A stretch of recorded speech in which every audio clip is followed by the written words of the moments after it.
Jæja, Arnór Bjarki, fyrsta leik lokið, tímabilið. Hvernig leist þér á þetta í kvöld? Þetta var ekki alveg nógu gott. Við þurfum að læra að spila betur saman sem lið.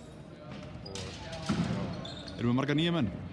Já, nánast bara glæði nýtt lið. Koma sterkir inn káringarnir? Já, þeir eru mjög góðir. Sveinn átti góðan leik, Gunnar líka, mjög góðan leik. Leysti af Kristján sem var middur. Sáttu við spána? Ég kom að spáða þarna í neðri hlutunum? Nei, ég er ekki sáttur með það. Það verður eitthvað að laga það. Það var eitthvað prentvilla eða eitthvað. Hvað veistu með hrunamennina? Þeir munum spáð bottsætinu? Þeir stóðu þessu mjög vel í kvöld. Amerikanir eru náttúrulega sturlaðir bara.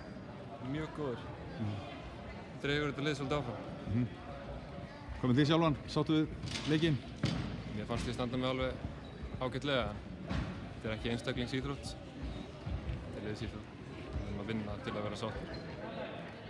Flott. Takk fyrir í kvöld. Takk.